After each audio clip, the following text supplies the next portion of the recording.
지금 춘절 앞두고 유커들이 많이 와야 네. 우리 면세점, 네. 그리고 또 화장품 업계, 네. 그리고 명동에 있는 여러 식당가들 네. 이 좀 그 문전성시를 좀 이뤄야 되는데 안 올 가능성이 많은 것 같더라고요. 싹 죽었다고 예, 그러더라고요. 그러니까 사드 때문에 네. 그리고 이런 얘기를 하더라고요. 유커들이 면세점이 한국에만 있는 것은 아니다. 그렇죠. 일본에도 있고 중국에도 있다. 맞습니다. 안 와도 된다. 안 왔습니다. 굉장히 위협적인 발언이었어요. 네. 이 사드 문제 이제 그 설이 지났기 때문에 네. 이 본격적으로 또 롯데 대토 문제가 결정이 되면 우리한테는 큰 위협이 될 것 같아요. 그러니까 유커 우리나라에 국내에 들어오는 관광객들 문제도 이렇게 목을 조이고 있고 네. 또 최근에 그 조수미 씨라든지 일부 네, 음악가들이 지금 공연을, 중국 가서 공연하는 그러니까요. 것도 그냥 근거없이 예. 이렇게 취소돼 버렸잖아요. 예. 그리고 중국 내에서 한류 드라마들이라든지 한류 스타들 공연하는 것들을 거의 자르고 지금 그러니까요. 예. 그랬던 상황들이거든요. 또 우리나라 대기업들 지금 롯데 같은 경우도 중국에서 현지에서 굉장히 지금 그 화장품 같은 경우도 그렇대요. 네. 한국의 화장품들이 중국의 여성분들한테 정말로 큰 인기였는데 네. 굉장히 품질 검사를 엄격히 한대요. 그리고 통관을 옛날 같으면 즉시 신속 통관인데 네. 일종의 꼬장을 부리는 거예요. 그래가지고 한 3일씩 그냥 묶어놓는 거예요. 3일, 5일씩 잡고 막. 트집 잡고. 야. 그러니까 이게 그러니까 지도자 정치인의 역할이 굉장히 중요한 겁니다. 그러니까 네. 이게 아주 지혜로운 지도자가 필요한 때예요. 네. 물론 늘 우리는 그래요. 동북아에서 끼어 살고 있기 때문에 네. 이런 표현 기분 나쁘다. 어찌됐든 이게 우리 동북아 정세를 보면은 한반도 운명이라는 것이 늘 이렇게 강대국 사이에서 치이잖아요. 네. 그렇기 때문에 대단히 지혜로운 이런 지도자의 식견, 판단 이런 게 중요한데 멍 때리고 있나 봐. 그러니까 미치겠어 지금. 국민의 생명과 네. 안전과 네. 이게 지금 특히 경제 문제, 먹고 사는 문제에 대해서 네. 대단히 위협을 느끼는데 뭐 하시는 겁니까 그거는? 그러니까 이게 보수가 네. 그러니까 딱 보면 두 가지 종류가 있어요. 이념 네. 보수가 있고 네. 하나는 이게 경제 실용 보수가 있는데 네. 뭐가 됐든 간에 실은 이 보수들이 제대로 된 경제 발전에 기여를 못 하고 있어요. 그러니까요. 이 이념 보수들은 결국은 남북한 간의 대결 구도에 대한 과거의 이 남북 전쟁의 이 트라우마를 현재 기준으로 너무 극대화시켜서 평가를 한 나머지 네네. 어쨌든 북한은 반드시 밟아야 되고 네. 저기는 군사적으로 눌러야 네. 되고 이 군사 대결 구조를 당연하게 생각을 하거든요. 일종의 선멸의 대상. 예. 네. 그러다 보면 이 군사 대결 구도로 가다 보면 경제가 불편해지고 외교가 그렇습니다. 불편해지는 거예요. 예. 중국과 관계가 불편해지고 그다음에 경제 보수가 경제에 대해서 끼치는 악영향은 뭐냐면 이자들은 경제를 발전시키는 게 아니고 뭐랄까 잘 사는 대기업들을 위한 경제 정책을 펼치는 거예요. 그러니까요. 그럼 이 사람들 얘기 낙수 효과를 통해서 밑으로 네. 떨어진다는 건데 네. 그럼 프란치스코 교장도 네. 끝났어 그거. 내 입에 단 한 방울도 떨어지는 건데 한 방울도 안 들어와. 그놈의 낙수. 낙수. 한 방울도 안 들어와. 원모아들이 네. 한 방울도 없어요 진짜. 그리고 이 경제 보수들이 또 하나 하는 짓들이 뭐냐면 네. 이명박이 했듯이 해외 자원 개발을 한다고 가지고 그러니까요. 완전히 분탕질쳐서 없는 네. 거예요. 이게 외국에 경제 개발을 한다면서 몇 조 대의 돈이 자원개발공사 무슨 광물공사를 네. 통해서 나가잖아요. 네. 그러면 나가면 사실은 몇 조 대의 해외 투자가 이루어지는 거 아니에요. 그러면 한국인들이 이 몇 조를 제대로 운영하는 것을 감시하고 운영하기 위해서 최소한 사람이 수십 명이 나가야 돼요. 정상적으로 나가면 100명 이상씩 나가야 돼요. 몇 조가 운영을 하려면 사람 하나 보내잖아요. 왜 하나 보내겠어요? 많이 해먹으라고 증거 인멸을 쉽게 하기 위해서. 증거인멸도 쉽게 쉽고 예. 어떻게 됐는지 그 현상 파악을 그 사람 입만 그 충성스러운 사람 그 사람 하나 입만 딱 닫게 하고 그 다음에 거기에 있는 현지 서류들 파쇄해버리고 그러면 해외에 돈이 나가 있으면 우리나라 대한민국 검찰에서 계좌 추적이 불가능하잖아요. 그러니까요. 보면. 예. 그러면 찾을 방법이 없는 거예요. 그러니까 이명박 자원외교 수사가 지금 박근혜 정부에서 실패를 했고 네. 어차피 차기 정부 이 문민 정부 이제 정권이 바뀌고 나면 거기에 대해서 다시 수사를 해야 될 거 아니에요. 네. 쉽지 않을 거예요. 음. 이미 증거는 다 인멸됐고 자금 추적은 현지 정권의 그걸 같이 해먹었던 놈의 정적이 정권을 잡아서 거기에 대한 정치적으로 쓸어버릴 욕망이 있다면 뭔가 가능하겠지만 네. 그런 상황이 아니라면 쉽지 않을 것이다. 그런 수요가 있다고 할지라도 역시 몇 년의 시간이 지나버렸으니까 쉽지 않을 것이다. 근데 어쨌든 그래서 양심적이지 않은 그러니까 잘못된 어떤 이념적 좌표를 가지고 있는 이념 보수 혹은 양심이 바르지 않은 속칭 무슨 경제적 이익에 따른 어떤 경제 보수 이 둘 다 네. 대한민국 경제 발전을 위해서 정말로 바람직하지 않는 자세와 생각을 가지고 있어요. 지금까지의 보수는 진짜 보수라고 좀 하기 어려웠던 것 같아요. 사기꾼들이죠. 사기꾼. 사기꾼들. 예, 예. 해먹고. 해먹고. 예. 아니 이 동의할 수가 없잖아요. 그 최순실 보셨잖아요. 네, 맞아요. 갑자기 예. 민주투사 됐어. 깜짝 놀랐어요. 어떻게 보셨어요, 진짜? 고문특검 물러가라. 고문특검 물러가라. 피의자 인권 보장하라. 아유, 그러니까 자유민주 특검이 아니다. 자유민주 특검이 아니다. 연병하네. 지랄 연병하네. 네. 그 청소노동자께서 네. 전 국민의 마음을 네. 대신 거의 그 대변인이었어요. 현장에서 바로 그냥 그러니까. 직사포를 쐈어요. 네 글자. 네 아니, 글자. 사람들이 막 속 시원하다고 많이 했습니다. 그리고 또 이경재 변호사가 그 이튿날 기자회견을 했잖아요. 그게 또 이제 86학번 네. 민주화 운동을 했던 분 같아요. 네. 여성이 네. 서초동 주민 네. 빨래 널다 왔다. 빨래하다 왔다. 어디서 감히 민주주의를 그렇죠. 입에 올리느냐, 무슨 자격으로 네. 당신 뭐 했냐 87년에. 그 지금 뭐 하고 있는 거냐 이런 이제 욱하는 국민들이 네. 못 참는 거예요. 빨래하다 나가고 네. 밥하다 나가고 네. 청소하다가 욕하고 아니, 이게 그러니까 국민들의 정서인 거죠. 이 지금 현재 권력을 잡고 있는 자들이 네. 대한민국 국민들이 얼마나 위대한 국민들인지 그러니까요. 모르는 거예요. 아, 다 학교 다닐 때 자유민주적 기본 질서가 무엇인지 배웠습니다. 예, 다 배운 사람들이에요. 압니다. 예. 네. 헌법 전문에 대해서 다 우리가 외웠던 그럼요. 사람들이에요. 예. 이것들이 사람들을 알로 봐도 유분수지. 그러니까요. 예. 그 최순실이 이제 또 박근혜 대통령 뭐 등등 해서 이게 최근에 이제 좀 이상한 행태들을 많이 보였잖아요. 네. 혹시 헌법재판소에서 탄핵이 기각되는 것이 아니냐. 굉장한 공포심을 가지고 있더라고요. 그러니까요. 네, 쟤들 하는 짓이 심상치 않다. 그리고 여전히 뭔가를 배후에서 꾸미고 있는 것 같고, 그 다음에 권력은 살아있는 것 같다. 그렇죠. 네, 일부 지금 인사들 이렇게 보직 인사가 지금 황교안 대행에 의해서 있었지 않습니까? 예. 근데 거기서도 큰 틀에서 보면 여태까지 범박근혜 세력으로 보였던 사람들이 인사가 이루어지는 것을 보면 네네. 어쨌든 이게 박근혜 권력은 작동되고 있고 어떤 방식을 써서라도 헌법재판소 내부를 움직여서 탄핵을 기각시키려고 하는 것이 아니냐. 그러니까요. 네. 지금 그런 얘기들을 많이 하는 이유가 묘종의 그러니까 국민들이 감지할 수 있을 만한 이상한 포인트들이 짚어지기 때문에 그런 건데 네. 첫 번째 이제 최순실 씨가 이것은 자유민주 특검이 아닙니다. 너무 억울해요. 막 이러면서 막 당황했어요. 네. 그리고 그 이튿날 네. 이경재 변호사가 네. 기자회견을 했죠. 네. 그리고 그날 오후에 대통령이 인터뷰를 했습니다. 정규제 한국경제신문도 아니고 한국경제 TV도 아니고 정규제 개인 인터넷 네. 방송. 네. 뭘까? 네. 그리고 전 언론이 다 받았어요. 네. 그 인터뷰에서 막 여러 가지 그 행간을 읽을 수밖에 없는. 그러고 나서 헌법재판소의 그 대통령 측 대리인단이 그랬지 않습니까? 우리 이런 식으로 하면 전원 사퇴할 수 있어. 네. 이렇게 겁박을. 네. 그래서 뭔가 이게 좀 분위기가 심상치 않다라는 기류를 읽을 수밖에 거기다가 없어요. 대통령이 하나 더 질렀죠. 그게 촛불보다는 태극기가 2배나 됩니다.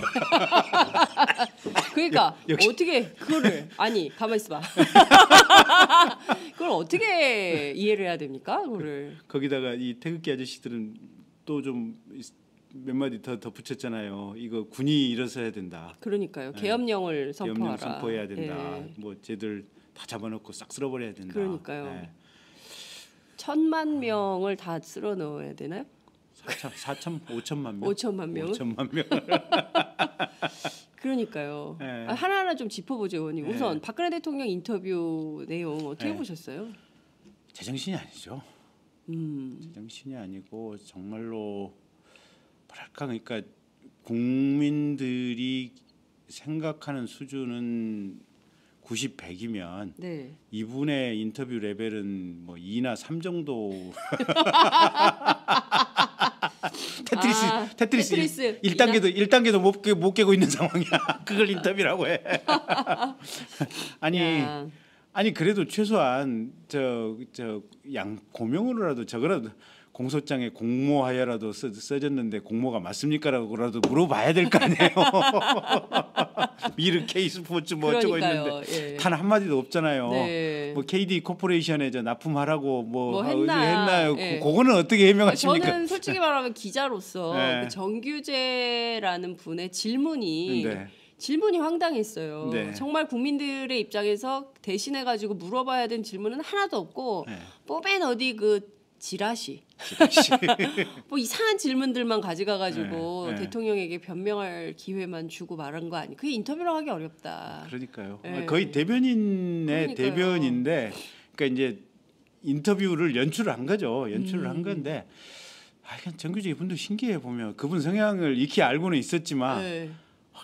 이 국민들의 이런 의사에까지 반해서 정규재, 그다음에 저 춘천의 김진태. 몇 분들 계셔요. 정말 대한민국 국보급으로. 근데 선거가 멀리 남았으니 쓸어버릴 수도 없고. 아니 저하여튼 전 질문은 좀 일단 황당했어요. 그리고 답변도 황당했고. 그게 전체적으로 그런 것 같아요. 그 박근혜 대통령을 지지하는 사람들에게 그 영상의 몇 개를 따가지고 요새 카톡 도는 거 알고 계시죠? 카톡. 어르신들한테 그 뭐랄까 박근혜 대통령이 이렇게 당하고 있다라는 내용들에 보면 억울하게 지금 탄핵 재판 받고 있다. 억울한 누명을 그 정규재 TV를 좀 따가지고 카톡을 돌리고 몇몇 장면을 따가지고 카톡을 돌리는 거예요. 그래서 그런 것을 만들기 위한 이렇게 뭐랄까 큰 로 머티리얼을 만들어 주는 거죠. 원재료를 만들어 주기 위한 인터뷰를 한 것이다. 그래서 무슨 정윤회 얘기, 뭐 향정 얘기, 뭐 그런 얘기만 해놨잖아요. 그리고 무슨 탄핵이 안 이루어졌으면 개혁 과제가 어떻게 됐을까요? 뭐 이러고 국가 발전은 어떻게 됐을까요? 그 개혁 과제도 되게 웃겨요. 검찰, 언론, 노조, 무슨 그리고 끝나 뭐 이게 정상화되면 뭐 싹 쓸어버린다고. 아유, 우리 쓸어버린 대상이 된 겁니까? 아니, 집에 가야 될 애가 쓸기는 뭘 써요? 교도소 가서 국비로 인간학습 받아야 되죠. 헌법 정신이 헌법 가치가 무엇인지 국비로 교양학습을 받으셔야 될 분이 쓸기는 뭘 씁니까? 아주 장시간 한 30년 동안 교양학습 좀 받으셔야 될 텐데. 30년간 교양학습. 아니 그러니까 그럴 분이 이제 막 쓸어버린다 이런 얘기도 막 나오고 그러는 건데요. 여하튼 저는 몇 가지 좀 잘못된 것도 있고, 첫 번째로 그 촛불 집회보다 2배나 넘는 시민들이 나와가지고 이 염동설 안에 가슴이 미어진다. 대통령이 이런 얘기를 했습니다. 그러니까 저는 국민을 일단 2개 국민으로 좀 나누는 프레임 안에 있는 거 아닌가. 그러니까 촛불 국민은 대통령에게 국민이 아닌 건가? 그렇죠. 그런 건가요? 야, 섭섭하다. 아니, 섭섭할 필요가 없어요. 100% 대한민국 한다 그러는데. 아니 이 박근혜 대통령이 몇 년 동안 보여줬던 대놓고 하는 거짓말들 있잖아요. 대놓고 최순실의 시리자도 모른다. 그러니까요. 이름도 이번에 처음 알았다고. 뭐 그런 얘기하면은 국기를 물랑케 하는 뭐 국가 안정 재해 사범이다라고 청와대 대변인실을 통해서 공식 발표를 했었잖아요. 보면. 뭐 검찰 나가서 조사받겠다고 거짓말했었잖아요. 뻔뻔스러운 거짓말이 한두 번들이 아니에요. 보면 그렇잖아요. 그리고 우리가 쭉 이번에도 봐왔지만 그 인터뷰에도 보면 최순실을 통해서 문광부 몇 자리 뭐 추천 받았다. 아니, 대통령이 뭐 인사 추천 받는 게 뭐가 문제냐 뭐 이런 식이잖아요. 박근혜 대통령이나 요 주변 재판을 받는 사람들의 행태를 보면 명확하게 분석되는 게 하나 있어요. 객관적인 증거에 의해서 더 이상 뺄 수 없을 때, 더 이상 도망갈 수 없을 때 딱 그 부분에 한정해서 인정을 해요. 그 전에까지는 안면 몰수하고 그냥 완전 부인하는 거예요. 이게 그 집단들의 특징이에요. 심지어는 대통령마저도 우리가 가령 과거에 장관 인사청문회라든지 또는 고위공직자들 할 때 단 네. 한마디 거짓이 있으면 그 거짓말을 했다는 것 자체로 이게 공직 그렇습니다. 취임 자격이 예, 되느냐 안 예. 되느냐를 가지고 해서 그걸로 낙마를 시켰던 거 아니에요 보면. 네, 맞습니다. 예. 예. 워터게이트 같은 경우도 보면 결국은 낙마한 게 거짓말 아니에요 그렇습니다. 보면. 네. 이 사람들은 거짓말이 유전적으로 체화된 사람들이다. 거짓말하는 것에 대해서 전혀 부끄러움을 느끼지 않는다. 그러니까요. 네. 진짜 그 말씀하신 대로 이 정유라를 몰랐다는 거잖아요. 네. 대통령도 몰랐다는 거예요. 네. 정유라를. 네. 아우 난 이름도 몰랐고 네. 그 이름 이번에 알았다. 네. 근데 정유라를 콕 찍어가지고 네. 지원하라 그랬다는 거 아니에요? 김종 그러니까. 차관에 따르고 그 자기랑 함께 일했던 네. 관료가 한 얘기거든요. 네. 근데 그거를 나는 정유라를 몰랐다. 그래서 박근혜 대통령이 치밀하게 복선 하나 깔아놨어. 예. 장관 했던 자들이 장관 끝나고 나갔다고 그렇게 말 함부로 하면 안 되죠. 유진영 그러니까 죽었어요. 아, 꼼꼼해요. 네, 아주 디테일이 살아 있어요. 네. 네. 하여튼 저는 그것도 충격적이었지만 네. 블랙리스트 네. 뭐 뇌물 받은 것도 아닌데 그것도 아니고. 그 특검이 과했다. 네. 아니 뇌물 받은 것보다 더 심각한 거 아닙니까? 그러니까. 블랙리스트요. 네. 예. 아니 안기부나 경찰에서 고문해서 사람 죽으면 국가를 보위하기 위해서 고문 좀 했기로서니 뭐가 그렇게 됐어야 이 얘기도 할 테세요 보면. 그러니까요. 네. 아 진짜 저는 정말 끔찍했어요. 근데 설 명절을 앞두고 네. 직전에 한 인터뷰예요. 네.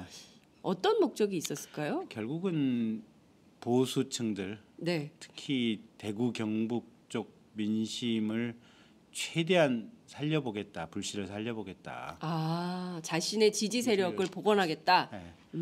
거기서 대구 경북 민심을 살려서 거기서부터 뭔가 반전의 계기를 좀 만들어 보겠다. 이런 의도로 전방위적으로 최순실, 박근혜 대통령 본인, 이경재 변호사, 그 다음에 속칭 태극기를 맨 제가 볼 때는 그자들이 맨 태극기는 태극기가 아니고 인공기로 보여요. 인공기. 네. 예. 사실은 전제주의를 꿈꾸는 자들 아니에요 보면 예. 전제 왕권 그렇죠. 국가를 꿈꾸는 예, 자들 아니에요. 예.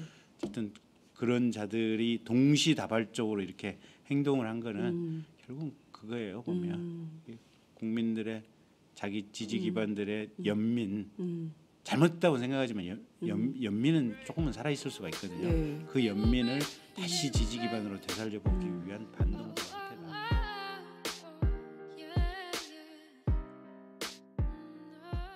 정이 되면 우리한테는 큰 위협이 될 것 같아요. 그러니까 유커 우리나라에 국내에 들어오는 관광객들 문제도 이렇게 목을 조이고 있고 네.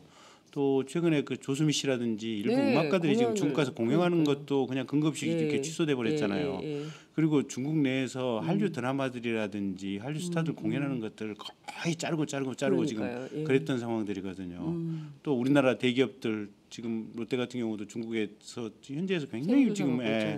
그 화장품 같은 경우도 그렇대요. 네. 한국의 화장품들이 중국의 여성분들한테 정말로 큰 인기였는데 네. 굉장히 품질 검사를 엄격히 한대요.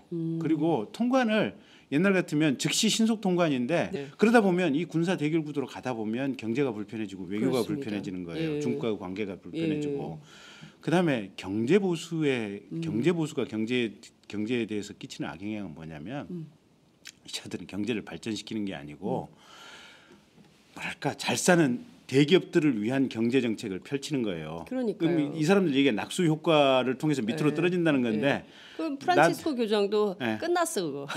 내 입에 단 한 방울도 떨어지는 건데 한 방울도 안 들어와. 그놈의 낙수 한 낙수. 방울도 안 들어와. 원모아들이 한 방울도 없어요 진짜. 그리고 이 경제 보수들이 또 하나 하는 짓들이 뭐냐면 지금 춘절 앞두고 유커들이 많이 와야 네. 우리 면세점 네. 그리고 또 화장품 업계 네. 그리고 명동에 있는 여러 식당가들 네. 이 좀 그 문전성시를 좀 이뤄야 되는데 안 올 가능성이 많은 것 같더라고요. 싹 죽었다고 예, 그러더라고요. 그러니까 사드 때문에 네. 그리고 이런 얘기를 하더라고요. 유커들이 면세점이 한국에만 있는 것은 아니다. 그렇죠. 일본에도 있고 중국에도 있다. 맞습니다. 안 와도 된다. 안 왔습니다. 굉장히 위협적인 발언이었어요. 네. 이 사드 문제 이제 그 설이 지났기 때문에 네.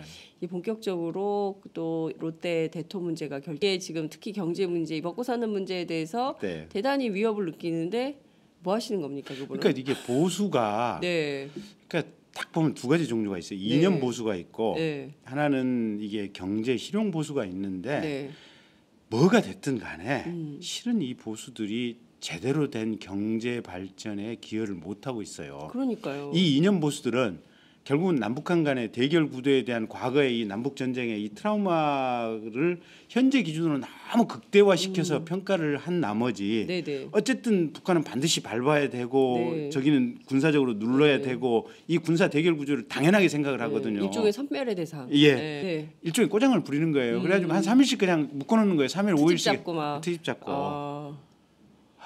그러니까 이게 그러니까 지도자 정치인의 역할이 굉장히 중요한 겁니다. 그러니까 네. 이게 아주 지혜로운 지도자가 필요한 때예요. 네. 물론 늘 우리는 그래요. 동북아에서 끼어 살고 있기 때문에 네. 이런 표현 기분 나쁘다. 어찌됐든 이게 우리 동북아 정세를 보면은 한반도 운명이라는 것이 늘 이렇게 강대국 사이에서 치이잖아요. 네. 그렇기 때문에 대단히 지혜로운 이런 지도자의 식견, 판단 이런 게 중요한데 멍 때리고 있나 봐. 그러니까 미치겠어 지금. 국민의 생명과 네. 안전과 네. 이게